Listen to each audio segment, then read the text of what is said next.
George Clooney and Brad Pitt's new movie, Wolves, is on Apple TV Plus September 27th. That's where I want you to be now. So if you want to see George Clooney and Brad Pitt, go to Apple TV Plus. You got to start the story there. Or if you want to see Brad Pitt and George Clooney, go to Apple TV Plus. I am enjoying the show. And if you want to see their new movie, Wolves, You can't do it, I'm going to help you out. I can do it, so do it. definitely go to Apple TV Plus. Admit it, it's cool. Okay, fine, it was very cool. Wolves, streaming September 27th on Apple TV Plus. Rated R. Hey, it's Kaylee Cuoco for Priceline. Ready to go to your happy place for a happy price? Well, why didn't you say so? Just download the Priceline app right now and save up to 60% on hotels. So whether it's Cousin Kevin's Kazoo Concert in Kansas City, go Kevin, or Becky's Bachelorette Bash in Bermuda, you never have to miss a trip ever again. So download the Priceline app today. Your savings are waiting. Go to your happy place for a happy price. Go to your happy price, Priceline.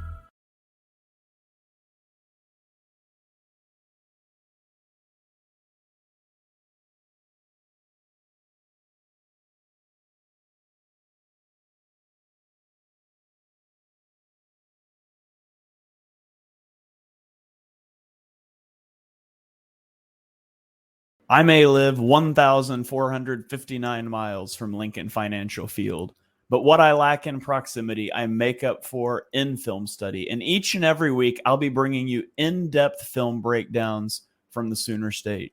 Welcome to On the Shane page. I am your host, Shane Haff, and you can follow me on Twitter at ShaneHaffNFL. As you might have noticed from the intro, or if you're watching here live, I am flying solo on today's podcast because, unfortunately, Johnny is sick. So well wishes to Johnny. Hopefully he gets to feeling better soon. As it is, I'm going to try to hold down the fort for you guys and do my first ever solo episode of this film review. And we'll see how this turns out. We'll learn on the fly. I am going to adjust the format just a little bit this week. I'm going to give you 4 takeaways on each side of the ball. There was a decent amount I wanted to talk about, and obviously Johnny isn't covering any of it. So we will dive in and see where this show takes us. So we're going to start off on the offensive side of the ball this week. There's a lot of frustrations with the offense when it comes to execution and putting up points. And it's hard to say that you feel good about an offense after a 15-point performance, but the Eagles' offensive film this week is actually really good. You can tell they're so close on so many things. And when you throw an interception in the red zone and you have a fumble in Saints territory and you go for it on a 4th and 1 in Saints territory that doesn't work out, and you go for it on a 4th and 3 and it doesn't work out, like there's a lot of points left out there. And we're not going to really get into the decisions to go for it this week or any of those things, but let's just say the Eagles offense moved the ball really well. And we're going to talk about some of the different things. And so the first takeaway that I have is I want to look at the interception in the end zone. And we can talk about what the play is and what I think goes wrong here for the Eagles and ultimately whose fault it is. And so the Eagles go empty and they get a split field safety look. And so if you exclude the pass rushers, you just look, we've got 4 defenders over 3 receivers at the top of the screen. And we've got 3 defenders over 2 receivers at the bottom of the screen. And so I saw Elliott Shore-Parks talked about Jahan Dotson being open. This is a pick a side. Hurts picks the side that he wants based on this pre-snap matchup. And the side that he wants is the side that has Devontae Smith, by far the best receiving threat they have on the field. You've got an extra defender on both sides. And so he's going to look at Devontae Smith. And this is a quarters look from the Saints. Devontae Smith is going to get over the top of this linebacker, and he's essentially one-on-one with the safety, the Honey Badger. And so the Honey Badger doesn't know if this route's going to go in or out. He has to wait and play it, and Hurts is going to try to throw this in-breaker to Devontae Smith, and it's going to get intercepted. And so let's just roll it here, and let's watch what happens. Obviously, the route gets undercut, and people get real frustrated with Jalen Hurts and the interceptions here. And I understand it. Like, it's been turnovers over the course of the season, and I get it. However, I just think this is a good throw. Like, I think it's a good throw. I think the process is sound. If we go back to the moment when he decides to throw this ball, if we can not get pop-ups on the screen, that'd be great. When he's throwing this ball, he's winding to throw right now. And you've got a receiver coming over the middle of the field. He should be breaking this off kind of here. We're throwing the ball into this area. This is open, and this is when he has to throw. He has to get the ball out early. If he doesn't get it out early, there's going to be more time for this to get undercut. And Devontae Smith just doesn't run a crisp route here, and it gets undercut. He drifts upfield. Now, you could maybe fault personnel usage. Maybe you say this should be A.J. Brown running this route, but A.J. Brown is injured, so maybe you should put Dallas Goedert on this route. Maybe you don't want your quarterback throwing this route because you consider that risky, but I will in the red zone, throwing windows are tight. I think the process is sound. Hurts could get the ball up a little bit more. It's maybe a little low, but this should be at worst. This should be an incomplete pass. It should not be an interception. And if I'm going to assign blame for that play, I'm going to put a majority of it on Devontae Smith. Devontae Smith made some great plays in this game. This is just one where he gets beat, and he can't let that route get undercut. Jalen Hurts is trusting him to be there for that play, and he just wasn't there. And so my first takeaway, we need to calm down on criticizing Jalen Hurts for that interception. He's had some boneheaded turnovers this year. He certainly had a boneheaded fumble that can't happen. But that interception, that's a throw that I want my quarterback to take 10 times out of 10, because 9 times out of 10, that's not an interception. And I can promise you if that's A.J. Brown, it's probably a touchdown. So that is my first takeaway. Let's get on to the second takeaway. This feels weird because I'm not asking Johnny what he thinks before I go on to my next point. But here we go. My second point, I'm going to give you dual concepts of the week this week for offense, because there were 2 different concepts the Eagles ran with a lot of success. And so the first one I want to show you is an RPO bubble screen. Again, RPO, there's a lot of confusion online. An RPO and a read option are not the same thing. A read option gives the quarterback, you're reading it, usually a defensive end, to either give it to the running back or keep it and run yourself. An RPO is a run pass option. And sometimes there's a quarterback element, a run element of that. Sometimes it's just hand it or throw it. It could work either way. You do not have to be a mobile quarterback to run RPOs. Read options, I'm out on. RPOs, if you can stop having ineligible man downfield, I'm fine with these. And the base version of the RPO, the one that works the best for the Eagles, is the RPO bubble screen. And so you're going to get the receiver in the slot coming out on the bubble, and you get lead blocking here. And Hurts is going to throw this bubble early in the game. I think it's like a 2nd and 6. And it's not going to be a big play, but you get like 5, maybe 6 yards. You're down at the marker or just short of the marker. Unfortunately, Johnny Wilson gets flagged for a holding, so it sets you back, and the Eagles end up punting a couple plays later. So that's the RPO. Now, later in the game, you get the Saquon Barkley 65-yard touchdown run, and this is also a bubble RPO. But this time, this is Paulson Adebo. He is going to dive downfield hard on this RPO. So you just watch him from this view, and you're going to see why this run opens up. He's not here to fit the run because he attacks downhill. He's seen this before. They throw it, and he's out of position once this run gets outside. And Saquon Barkley is off to the races. Now, also, like, kudos to Saquon Barkley for just outrunning Marshawn Lattimore. You really don't expect that to happen. Usually that play is going to get brought down somewhere around here, and he just kicks it into another gear and he outruns it. So they run the RPO bubble. They throw it early for a 5-yard gain negated by a penalty, but later it leads directly to that 65-yard touchdown run. And you can see from the back angle here, the blocking is just really good on this play. They're able to create a hole to get Barkley outside, and they spring him for a huge run. Again, this was critical. The Eagles were down at this point. They just lost Devontae Smith, and so Barkley ripping off that 65-yard touchdown run probably saves this game for the Eagles. So there's your first concept of the week. It is the RPO bubble screen, and it went for a huge gain right here. Let's go to a couple comments here from the YouTube crowd before we dive into my third point, because I can already tell without Johnny in here, we're going to fly on this episode. We've got Cameron chiming in from YouTube saying 100% on the assessment of the interception. Mike says A.J. Brown absolutely would have broken that up or caught it. Hurts is catching way too much flack for that. And then on the RPOs, read options, Robster says that read options need to get in the bin. They have not worked for years. Everyone is scraping now.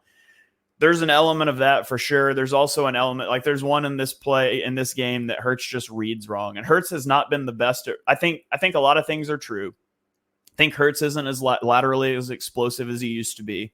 I think defenses have started to catch up to read options. And I also think Hurts just struggles to read those sometimes. And so when you have a back as talented as Saquon, when you have an offensive line as talented as the Eagles have, I would rather you just run it. And if you want to design some QB runs, there's a lot of QB runs that I really like on design. I'm not a big fan of the read options. The RPOs can stay if you can keep the ineligible man downfield from happening, which is a lot easier on the bubble screen than it is on like the slants, because there's just a lot more that can go wrong on the slant. It takes longer. But Cameron also chimes in and says, I think they should change the rule on the RPO for illegal man downfield to be 2 to 3 yards. 1 yard is not enough. I think the rule in college is 2. I'd have to go look it up. In the NFL, it's 1, because if you allow those guys to get downfield blocking on a pass play, it's just such a huge advantage. And so I understand the rule, why it is the way it is. And it's just tough for an offensive line to run block. And a quarterback it's just hard timing to work out. And so there's a lot of potential for things to go wrong, but on that bubble screen, the ball is going to come out so fast by design. If you decide to throw it, that it really kind of negates that. I think it'd be pretty hard to get an illegal man downfield when you throw the bubble. So speaking of that offensive line that I said was so good, we do have to talk about the Eagles losing 2 of their offensive linemen in this game. It's not good when you start stacking injuries at a position group. You can survive losing an offensive lineman. You can survive losing a receiver. But when you're down 2 receivers or when you're down 2 offensive linemen, that is really hard to overcome. More so even when it's 2 offensive linemen that play next to each other. And so Mekhi Becton sustains the hand injury. Lane Johnson goes out of the game with a concussion. And so you have Tyler Steen at right guard, Fred Johnson at right tackle, and they're just sort of thrown into the fire. And I actually thought they played really well. And I want to go through a few plays, but I'll give you some stats up front. Tyler Steen played 35 snaps, and he allowed 0 pressures. That's 35 pass blocking snaps, 0 pressures. Fred Johnson allowed 5 pressures on 33 pass blocking snaps, which isn't great. But overall, I thought he played really well. And if you look at their run blocking, Fred Johnson and Tyler Steen were number 2 and number 3 respectively as run blocker grades per PFF, behind Lane Johnson, who was only in for 5 run blocking snaps. So they excelled at run blocking. They did not cripple themselves in the past. I mean, a couple weeks ago, the Bucs lost their right tackle against the Lions, and Aiden Hutchinson had 4.5 sacks in that game. When you lose a guy like Lane Johnson, if the backup comes in and it doesn't destroy your game plan, that's a plus. When Tyler Steen can come in and allow 0 pressures and be that good in run blocking, it was just an incredible performance from those guys. So let's go through a few plays here. The first one is a pressure that Fred Johnson kind of gives up. I kind of think he blocks the wrong guy here. I'm not exactly sure. So the Eagles are going to, well, let's just watch it from the sideline view first, and we can revel at Jalen Hurts' throw to Dallas Goedert here. Like, he's putting that ball, he's got that ball out of his hand when Goddard's at the 15 over his outside shoulder to the sideline, and it hits him in the head at like the 28-yard line. Now, that's a tough catch for Goedert, and Goedert needs to bring it in. But Hurts gets this ball out so fast because of this pressure, and I almost feel like Fred Johnson blocks the wrong guy. The Eagles are going to slide the protection to the right. And so that means the center, Cam Jurgens, is going to take this defensive tackle, and there's a slot corner out here that you can't see. So there's 3 potential targets for the right guard and the right tackle to block. And unless all 3 of them come, you've got to pick this up. If all 3 come, you're leaving the slot guy free. But that can't happen because from the sideline view, you can see nobody's out there to cover Goddard if that happens. So only 2 of these guys are coming. The tackle should be taking the outside guy, but they both take the defensive end. And then by the time he gets his hands off and tries to get out to the slot defender, he's just late. And he jumps to try to deflect it. Maybe he's able to push him out of the way if Hurts doesn't throw it out so fast. But I thought he was a little slow kicking out on that one. It does get better later in the game, though. Here's a really good run blocking rep, I thought, for Tyler Steen. You can watch in the middle the combo block from Cam Jurgens and Tyler Steen. Cam Jurgens is going to help Steen pushes that guy outside and then gets to the second level, and Jurgens seals him off. Again, I thought he was a really good run blocker. We had the Fred Johnson false start. However, on that false start, you can see the Eagles are using the silent count. You're on the road. The right guard looks back at Hurts because the center's got his head up on the defense.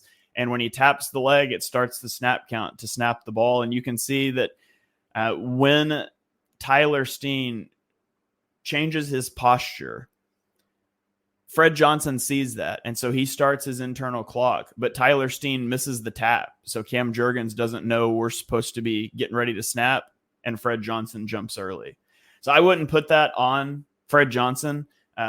It's just kind of unfortunate Steen misses that tap, and it ends up costing you 5. Now let's get to later in the game. The Eagles at the 35-yard line, they choose to go for it on a 4th and 3, turning down what would have been a 52-yard field goal attempt. And Fred Johnson's going to allow a pressure off of the edge here. Now, it's not ultimately the sack. The sack is going to belong to Landon Dickerson at left guard, who also gets beat. You can see nobody's really open on this play, but I'm not necessarily trying to talk about the play design here. Just wanted to point out Fred Johnson getting beat, and he's not the only one. But again, you can see here, number 96 at the left side of the screen is just going to push him back into the pocket. Like, first contact, we're right here centered between the hashes, and he's going to end up getting pushed all the way into Jalen Hurts' lap. So he gets bull rushed all the way back. You never want to be getting moved from here to here into your quarterback's lap. So that's not good. Landon Dickerson, again, also gets beat on this play, but I'm really trying to focus in on the backup guards, especially since there's a good chance, or backup linemen, especially since there's a good chance we could see one or both of these guys next week. I really don't expect Lane Johnson to play out of concussion protocol, and I don't have any idea with Mekhi Becton. We'll have to see what's up with his hand, hopefully on injury reports later this week. But you could see both of these guys out there. And to be honest, I thought they both played pretty good. This is a really good run blocking rep. They're going to try to get this run outside. And so if you watch Tyler Steen at left guard, he's going to help control number 94, and then he's going to feel the linebacker coming in, and he seals him off from the play. So just watch it here. He helps get 94 under control. We're trying to get outside. So Fred Johnson's going to wall off 94, and then Tyler Steen peels off to number 56 and seals him out. Lets Saquon get the edge. Jack Stoll does a good job of helping get the hole set there. And so, again, I thought these guys actually did really good in run blocking. Number 2, number 3 graded run blockers for the team behind Lane Johnson, and it really showed out. And then the last play that I'll show here, you can just watch Fred Johnson getting to the second level and sealing off that linebacker. This is also a really nice move by Barkley. If you watch this play, he's got all this room to go, but notice how he pushes up to the back of Fred Johnson. He's trying to make this safety think I could go either way before he breaks it to the middle of the field, and the safety's never got a chance. So really good running by Barkley. Overall, I thought Fred Johnson and Tyler Steen played pretty well. Fred Johnson started a little rough. I thought he settled in and got better as the game went along. So we can keep an eye on the injury reports, but I do feel pretty good about the fact that the Buccaneers aren't going to wreck the game, even if you have to roll out both of these starters, because it's far easier to step in a situation where you've been preparing for it all week than when you just get inserted into a game because of an injury. So Stoutland University is alive and well. Cameron says that Fred's base compared to Lane on a bull rush is night and day. Kind of unfair to compare him to an all-pro, though. Yeah, absolutely. Robster says Lane's the best in the game, but I feel good with Fred out there. It's a big deal. Maybe there's some placebo effect, too. Maybe Hurts is sitting back there, and he looks over at his right tackle, and it just says Johnson on the back of the jersey, and he's like, you know what? We're good. Maybe he just forgets, and he's tricked. I don't know. But, yeah, Fred Johnson I thought was fine. I didn't think he was great, but he was adequate coming in as a backup, above average, I think. Well above average of what you would expect for a backup coming into a game. So, all right, let's get into my final offensive point, and it is our concept of the week. We're going to talk about mesh. Now, a lot of you guys probably know what mesh is, but we want to build the football vocabulary for those of you that might not. And also, this led into 3 really big plays for the Eagles. And so we're just going to talk about all 3 of them and how the Eagles did it. And so mesh is a concept where we have 2 drag routes. And so on this one, let me play the clip to the point that the snap happens so we get Devontae aligned where he's going to be at. Devontae Smith is going to run this drag route, and Grant Calcaterra also runs a drag route. This is mesh. Mesh is 2 drag routes. And typically, one of the drag routes is trying to run interference for the other one. In this case, it'll be Grant Calcaterra running interference for Devontae Smith. This particular concept, if you want the full name, we've got mesh, and then we've got a sit route from Dallas Goedert and a wheel route out of the backfield. So this is mesh, sit, wheel. But mesh is the thing we're focusing on here. And just watch Calcaterra as he comes out and runs this interference route and how he opens up Devontae Smith. We're in the way right here. Now we jump out of the way. Don't make contact. Don't get flagged, but you make the guy get around you. And Devontae Smith tiptoes down the sideline. And so that was a good job. If I was going to have a minor nitpick on this one, I would switch Calcaterra and Goddard spots because the spacing for the sit, if it's zone, we want to throw this sit route between the safeties. But at the top of the drop, these guys are right here in line. So that timing's a little off. Maybe you could switch those guys' spots and make it work out a little better. But that's a real minor nitpick on that play. We come back later, and this time it's going to be Jahan Dotson running interference for Dallas Goedert. And so we've got Dallas Goedert at the bottom of the screen is going to run the drag route. Jahan Dotson is going to run this interference for Goedert. And then on the backside, we've got like a deep dig route, and we've got like a crossing route. And so we've got some options if this doesn't get open for Goedert. But again, it's going to get open. Watch the way that Jahan Dotson, he's got eyes on number 5. This is man coverage. This is my guy. And he's just going to pick him, gets in his way, right? And Dallas Goedert makes a fantastic catch. He one-hand catches this, breaks a tackle, and it's off to the races to pick up a first down. And so that was a really good catch by Goedert. They highlighted that one on the broadcast. You can go check out the back view of that one if you want to see it as well, but just makes an effortless one-handed catch. And then on this last one, it's 3rd and 16. There's like a minute and 12 seconds or something like that left to play. You're down, you're on the road, 3rd and 16. You're missing your starting right guard, right tackle, your wide receiver 1, and your wide receiver 2. That is a bad place to be in. The Eagles dial up mesh again, and it's going to work to perfection. Again, we've got Jahan Dotson, the middle receiver here at the bottom. Dallas Goedert's at the top, so it's just flipped from last time, and he's actually going to cause 3 Saint defenders to collide with one another on this play. And so we'll roll it here. You can see that he just runs at this guy. And now Dallas Goedert's probably open regardless, even without this interference. But then he just jumps through here, and all 3 of these Saints defenders are going to collide with one another. And Dallas Goedert brings in the catch, and like 60 yards after the catch later, he finally gets run out of bounds at the 5-yard line. And so like that, this concept saved the game for the Eagles. Again, 3rd and 16. You're thinking this game is over, and able to go execute this play for the 3rd time in the same game and get such a big gain. Mesh is a man beater. Absolutely. It kills man coverage. And when you tag on that sit route, it's pretty good against zone coverage too. Although that's not really what the Eagles ran into here. So that's a good little primer for you on mesh. You can watch for that. It's something that's been in the Eagles playbook for a long time. It's a pretty staple play. Cameron's chiming in that it reminds him of when Ertz and Aguilar high-fived running mesh during the Super Bowl. That was also a mesh concept, and that's something that coaches will teach to get the spacing down sometime, is just to high-five as you're running by, so you know you're not running into each other, but there's no room to get between you. The NFL, I feel like, has gotten a little more flag happy when you make contact on calling OPI, as they probably should. And so this year, the Eagles have tended to be in the way and jump out of the way at the last second. And so you're not seeing flags on those. And so that's really good.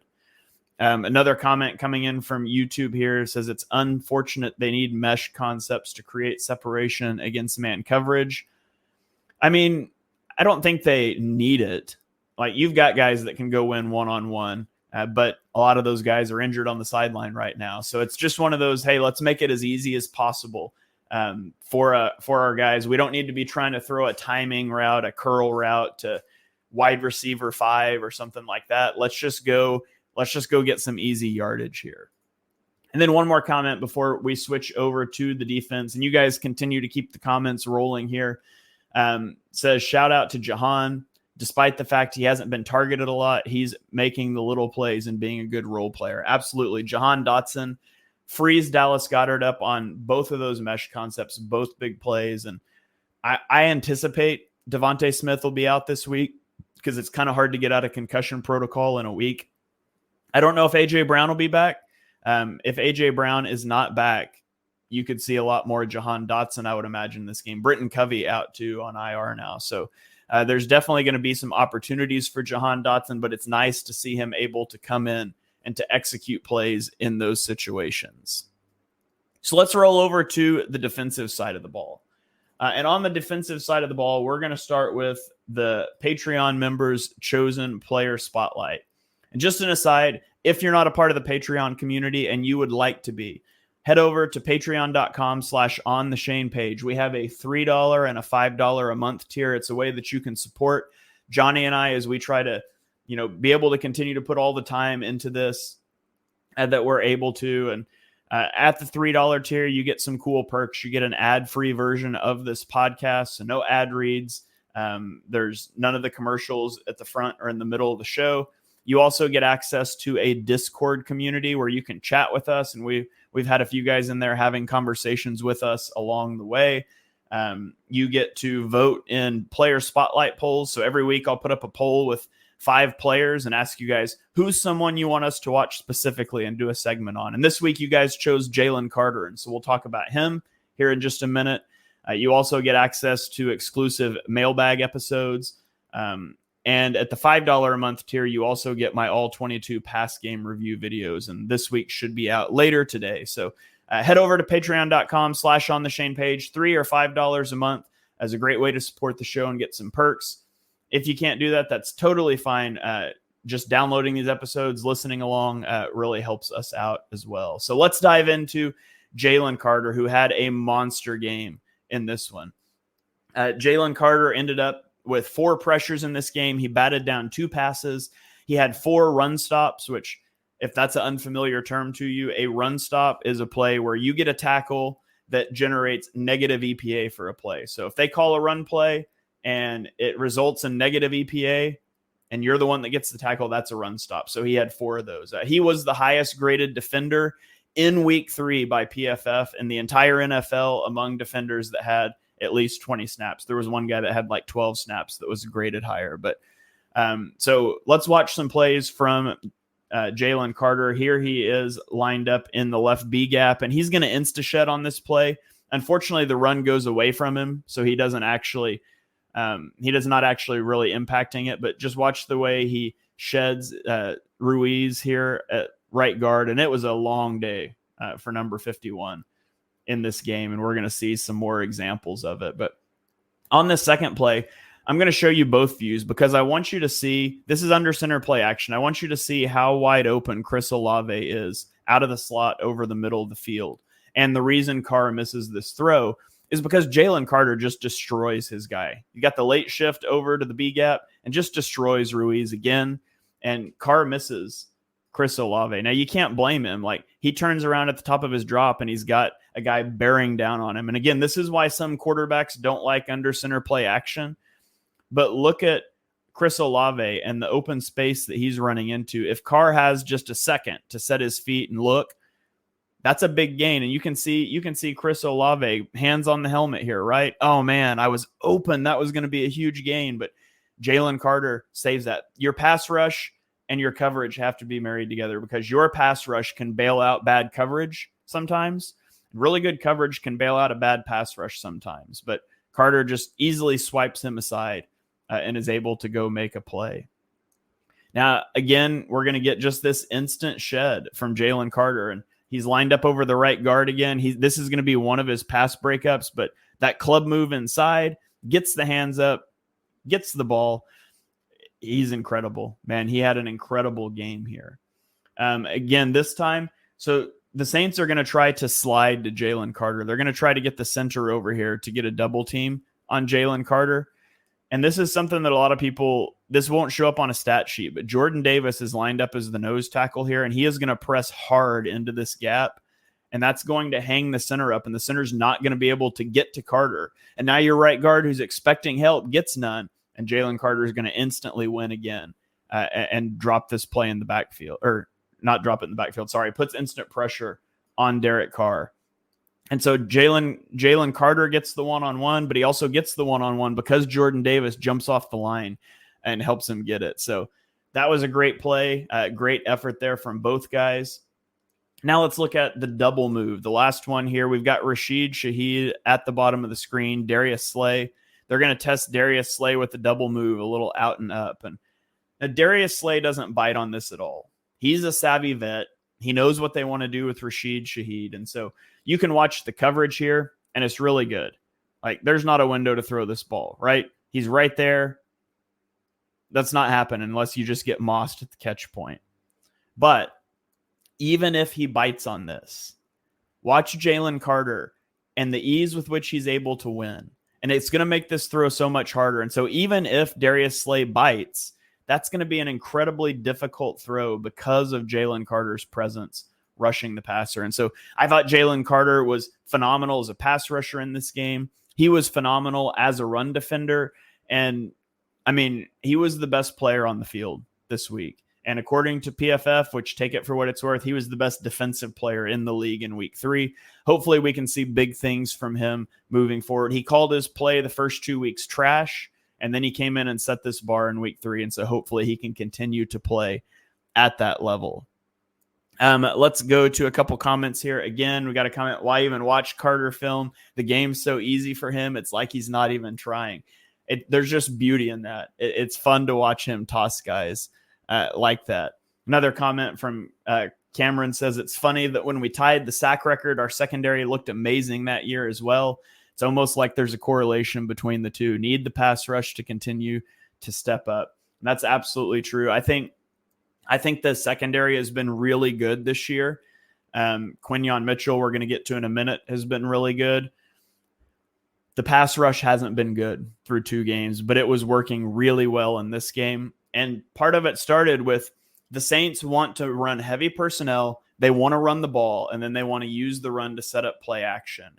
And the Eagles made some adjustments we're about to talk about in their defensive fronts that really shut down the run. And it also helped really slow down that play action. And so let's get into it here. Let's talk about the Eagles' defensive fronts. And so the Eagles in week 1 and 2, they basically played, and we talked about it on last week's episode against the Falcons. They were playing 4-man fronts, and they were typically playing with these wide 9 defensive ends. And so when there's only 2 guys inside here, you're leaving guards uncovered. They were climbing to the second level and cutting Zach Bond every play. This week, they changed it up. So this is a 5-2 defensive front. We've got 5 guys on the line of scrimmage. That doesn't necessarily mean they're defensive linemen, because we're going to see Zach Bond be one of those guys, but it's just the distribution of guys on the line and off ball in the box. So this is a 5-2 front. And we roll the tape here. Just watch how much better this run defense looks. Nakobe Dean is going to flow to the hole, and nobody's free to really cut him, and he's able to go get a stop. And that's one of those run stops. And Nakobe Dean and Zach Bond had a ton of run stops in this game as well. They played really well. Again, this time we've got a 5-2 front. And this time it's going to be Zach Bond, who they're going to try to pull. They're going to try to pull through here and get Zach Bond. And Zach Bond just going to avoid this. Look, he ducks under, wraps around, and he's able to wrap up Alvin Kamara. And so Zach Bond was good at playing the run. Last week, it was a struggle when he was getting cut by Chris Lindstrom over and over and over. This week, the Eagles got into more aggressive fronts, and they didn't really let that happen. On this play, they start out, this is a 4-2 front, but they're going to shift into a 5-1 front late. So you see Zach Bond walk up. This is a 5-1 front, even though it's only 4 linemen. We've got one of our linebackers up on the line of scrimmage. And just watch this left side. Milton Williams lined up over the C gap here is going to get penetration. He's going to penetrate upfield. Zach Bond is going to set the edge on the tight end, and then they rally to tackle. And so, again, look where the line of scrimmage is. We're 1 yard past the solid mark here. I don't even know what yard line this is from this view, but watch where Milton Williams drives this. Milton Williams resets the line of scrimmage. We're 3 yards in the backfield now. And then he long arms the left tackle, and he's going to string this out. We've got Zach Bond setting a strong edge here. It's against a tight end, but he's a linebacker. He's doing what he's supposed to do. And he's able to get off that block, and they get the tackle for loss, a 3-yard loss. And so they did a really good job in this game of adjusting their fronts. This time, we're going to get a 6-1 front. And so now we've got 6 guys up on the line of scrimmage and 1 linebacker. And I mean, we've got a safety and a corner in the box, but we're just counting front 7 players. So this is a 6-1 front. Brandon Graham at like 58 years old is going to eat a double team here. And Zach Bond is going to attack a kick-out block that's coming. So they're going to motion a guy across. This guy is coming. They're going to try to double team Brandon Graham. They're going to try to kick out Zach Bond to open a hole right here. And Zach Bond does a really good job of just dropping his shoulder into this kick-out block. Boom. The hole's not there. And then he actually sheds, and he's going to grab him. And this is that 4th and 1 play. He holds on to Alvin Kamara, and he stops him short of the sticks. It was a huge momentum-changing play in the game. Brandon Graham eats that double team. Zach Bond defeats that kick-out block. And it's so valuable to have a guy like Zach Bond who can line up on the line of scrimmage, and he can set an edge for you. He can also rush the passer. He can drop into coverage. It adds a lot to this defense to be able to do that. And on this final one, I want to talk about, we go to the 6-1 front again. And Jalen Carter is going to win on this rep. He gets held, and it doesn't get called. And that's unfortunate because this could have been a big negative play. But Josh Sweat is going to set a strong edge here. And then you can watch Nakobe Dean flow to the hole and make the tackle. And so there's the hold on Carter. It doesn't get called. Should have been called, but it doesn't matter. Nakobe Dean's flying downhill. Josh Sweat sets a good edge, and you're able to get off the field. And so the Eagles made some changes this week. And I charted out the defensive fronts that they played in, how many pass snaps and rushing snaps and the EPA per play out of those. And you can see the Eagles were in a 5-1 front for 9 total snaps, and it wasn't good against the pass. 3 passes, 30 total yards. It was good against the run, but the main ones were the 5-2 front and the 6-1 front. And out of that 5-2 front, they gave up 3 rushing yards on 6 plays. And out of that 6-1 front, they had 7 rushing snaps, and they only gave up 3.2 yards per play. And so it's worth mentioning that this is a thing that I think the Saints messed up on. The Eagles really struggled against the Falcons running outside zone out of 11 personnel. The Saints run 11 personnel at the lowest rate in the league.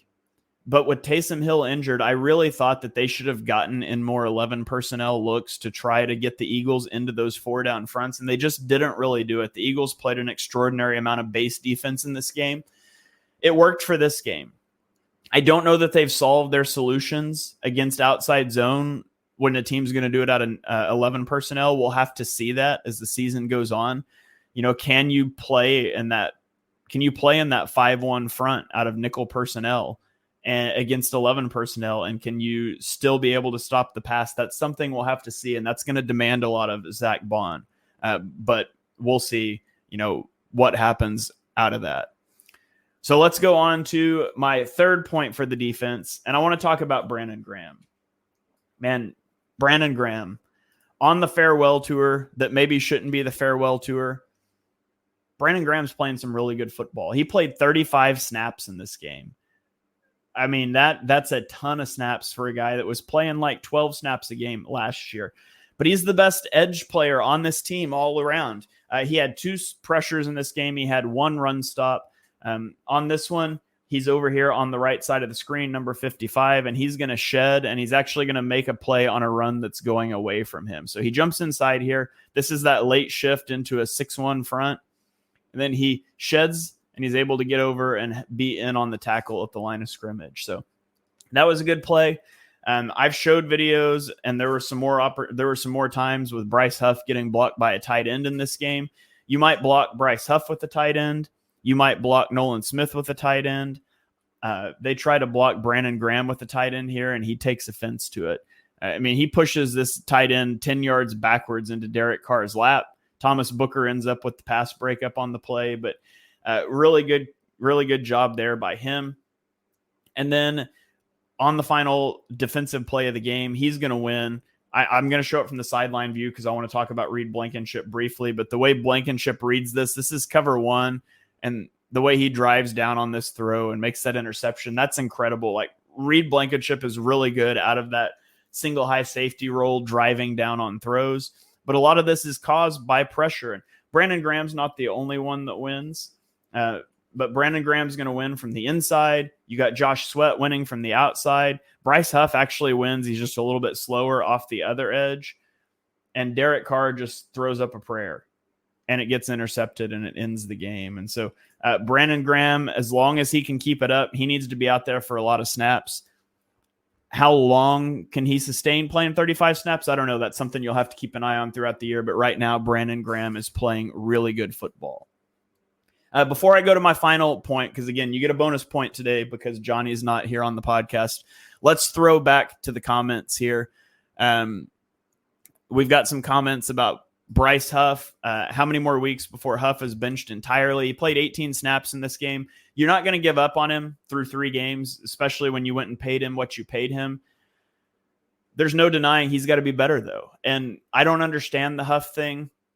I don't want to just say he's injured or something to give him an excuse, but something is not right because the guy wasn't really asked to defend the run much for the Jets, but he's been a good pass rusher for 2 years in a row. And so I don't understand how he's getting blocked by a tight end one-on-one at times, or even a tackle one-on-one, how he's not able to win in those situations because it was on his tape.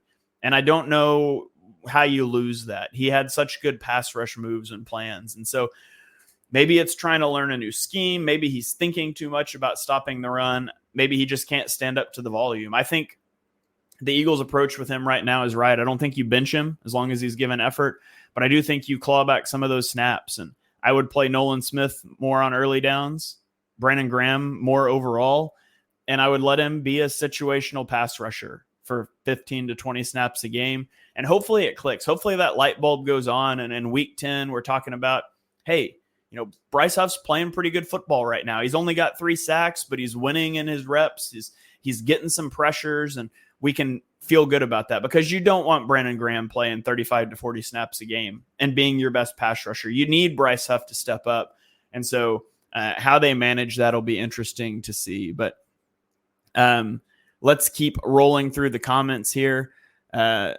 Cameron asked if there was anything from Jalix Hunt this week. I saw he got at least 1 tackle. Unfortunately, it was in the blocked punt. Yeah, Jalix Hunt did not play any defensive snaps. He was only on special teams. I don't know if they'll start to use him on defense some or not. He would definitely be valuable in that we're going to get in a heavy front and drop a guy out because he used to be a safety. And so he should theoretically be good at dropping into coverage. Robster asks, has Jalen Carter ever got holds against him called? I'm starting to feel like Cowboys fans from a few years ago when Parsons never got holding calls. Not a lot. I'd have to look up stats there, but I do know it's easier to get away with holding on the interior of the offensive line than it is against edge rushers because the officials' view is just more unobstructed. So you can always get away with holding a little bit more on the interior. You just got to learn to defeat that as an interior pass rusher. You can watch Aaron Donald get held all the time and work through it. And Jalen Carter does a good job of working through it. It is definitely frustrating for fans to see, though, when you see, oh, man, he won that rep, and they just grabbed him. Let's keep rolling through a couple more comments here. I don't think Bond being the X factor was on many people's bingo cards this year, at least so far. Have to credit him and Fangio as well. Absolutely. Fangio saw something in this guy that, other people didn't. He didn't sign a big contract, and he came in day one saying he's going to play linebacker for us and he's going to do a lot of things. And I was skeptical. And he looked really bad in the first preseason game, but Zach Bond's been really good through 3 games, and hopefully that continues. We got another one. We should continue or consider using Booker and Ojimo on the edge and more in general. Our DT depth is the strength of this team. Yeah, it's nice to see Thomas Booker get a few more snaps, and I thought he did some good things in those snaps. Moro Ojimo is one of Johnny's favorite guys, and so hopefully he continues to develop as well. Somebody said that there's got to be someone we can trade for. BG being our only impactful edge guy is just sad. I'm sure if this is a problem close to the trade deadline, it's something Howie would look for. The problem is Howie's trade deadline moves, especially for edge rushers, have been pretty bad. I can't remember the edge rusher they traded for. Robert Quinn was bad. The one they traded for before that, I can't remember his name now. It's not coming to me, but he also did nothing. And so, not a great track record there, but I'm sure they will consider a move like that if we get there. So the last guy that I want to talk about, my final point before we get out of here, is Quinyon Mitchell. And you guys know Quinyon Mitchell is a favorite of mine. I love Quinyon Mitchell. He was my CB1 in the draft. I think it's absurd that he fell as far as he did. And we're going to talk about Quinyon a lot this season, I think. But Quinyon Mitchell gets tested here. I should show these plays. Actually, I'm going to show these plays out of order. I'm going to show you why they try to test Quinyon Mitchell on this out and up route. So this play, they're going to run an out route to the bottom of the screen. One thing that Quinyon Mitchell is so good at, and I've talked about it on a previous show, is playing from off coverage and then driving downhill against outbreaking routes. He almost got an interception a week ago on one of these. Here he almost gets an interception again. And so watch how, as soon as that route starts to break out, he is driving downhill. Man, if he could catch pass, that's a touchdown. He's going to get one of those interceptions one of these days, and I'm going to come out of my seat. But watch the way that he just drives downfield. He's so aggressive coming downfield, and he is going to get a pick 6 on one of these. The counter side is people are going to start to test him on this. And earlier in the game, the Saints did. They got Rashid Shaheed at the bottom of the screen. He's going to run the out and up. And I showed you Darius Slay earlier sitting on this. He doesn't even nibble on the out route. Well, Quinyon nibbles. Quinyon's thinking pick 6 again, or he's thinking spike the ball into the ground because I can't catch it again. I don't know. But if you watch him, he's going to get got here. Watch at the break, his reaction time. He's going to take a step, right? Boom, we're running for this out route. Oh, no, he's coming upfield. But he has the closing speed to stay with this. Like, look at where we're at. Right here, when the receiver is upfield and Quinyon is trying to turn upfield, hand is out, but he doesn't grab, right? And watch, they're step and step here. It's a yard of separation. Like, he has really good acceleration. He's good at flipping those hips and running. He's really fluid, and he bites on this route. Like, if this is an out route, he's breaking it up. He bites on it, but he only gives up a yard of separation. This is a really tough throw, right? And it's underthrown a little bit. Now, why is it underthrown? Well, it's underthrown because we got pressure, right? This is the pass rush and coverage thing. You can be a little more aggressive when you got your pass rush winning. And we've got, I think it was Moro Ojimo on this one. Actually, I can't remember for sure. Is in Derek Carr's face. So he's throwing this way early and he underthrows it just a smidge. Quinyon does a good job with his makeup speed of getting into the play. I would like to see him turn his head here. Because he could probably pick this if he turns his head. Now, that's hard to do when you're sprinting full speed trying to catch up. But this ball, like, you can see where he turns his head. He doesn't turn his head. He actually misses the ball entirely because the ball is right up here. He still hasn't turned his head. As he turns his head, the ball comes over him. So he never sees the ball that whole play. But he's in good position, and he is able to get that pass breakup. So shout out to Moro Ojimo. Good makeup speed by Quinyon Mitchell. And then I want to go to back-to-back weeks. The Eagles have had a lead inside of 2 minutes. They've been on defense. Last week, bottom or the right side of the screen, I put these side by side. The Eagles ran cover 6, which cover 6, it's quarter, half. It's cover 4 to one side, cover 2 to the other side. And both times, Quinyon Mitchell has been on the cover 2 side. I want you to watch the right side of the screen first. Last week, he allows this release. This is Quinyon Mitchell. He allows this release into the flat by the running back to pull him down and create a throwing window that's wide open. See, the quarterback still has the ball. We're just diving downfield. Look how far downfield he is. Like the receiver is off the screen. As the ball comes out, he's already like 9 yards behind Quinyon Mitchell. You get in the film room, say, shoot. That's not what I was supposed to do in that situation. Same situation a week later, left side of the screen. Watch how Quinyon Mitchell reacts this time. This is the play before the interception. And again, it's hard to fit both of these on the screen, but we're up here at the top. He is even with the receiver, and he doesn't start to come downfield until the ball's thrown. He rallies. You'd like to see him be able to keep the guy in bounds and make the Saints burn a timeout here. I think they only had one remaining. I can't remember for sure. Don't quote me on that. You'd like to see him tackle the guy and keep him in bounds, but more importantly, he allowed the receiver's eye or the quarterback's eyes to bring him to the flat, not just a receiver being there. And so I thought that's really good growth from Quinyon Mitchell. In 1 week, a rookie's learning from his mistakes, and he's going to make mistakes. He's going to give up touchdowns, especially if he keeps gambling on these out routes.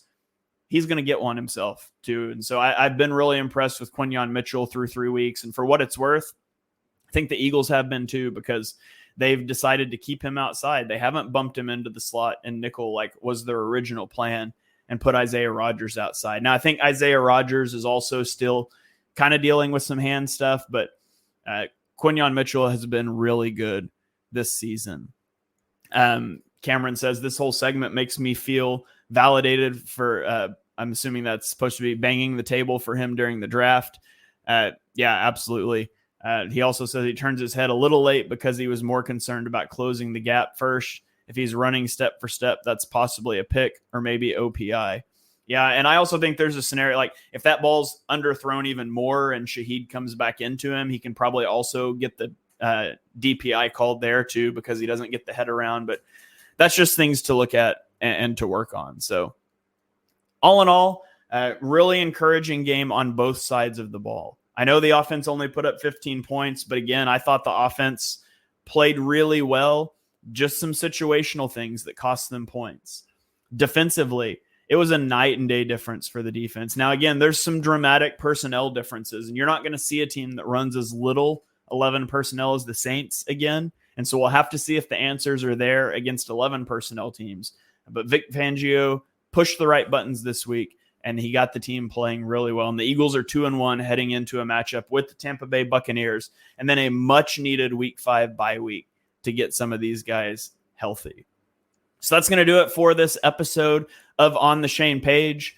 I don't know. Do I have to just call it On the Shane now since Johnny's not here? But hopefully Johnny will be back with us next week because it's much more fun doing this with Johnny on the other end of the mic. Telling me where I'm wrong, making outlandish statements about Johnny Wilson being a bigger and faster George Kittle or whatever it is that I clip out of context for him. But well wishes to Johnny. Hopefully he feels better soon. Thank you guys for joining in for this episode of On the Shane Page. If you enjoy the show, 5-star ratings and reviews on the Eagles Pin Pull Podcast Network feed are greatly appreciated. We've got 6 shows a week, post-game, this show, 4 other long-form shows, everything from recaps to previews to draft stuff. We've also got a daily quick hitter show, the Eagles Check Down with Phil every weekday morning for 5 to 10 minutes. He's going to give you updates on the Eagles news. And so I'm sure we'll talk injury report on that tomorrow morning. Make sure you're checking that out. If you're interested in behind the scenes perks and some other things, my All-22 film reviews, head over to patreon.com/ontheshane page, and you can sign up there for $3 or $5 a month. So thank you guys very much. Thank you for all the support. It means the world. Really enjoy doing this show and hanging out with you guys. Stay tuned for all the other shows on the feed this week. Johnny and I will be back next week to break down Eagles' hopeful victory over the Tampa Bay Buccaneers.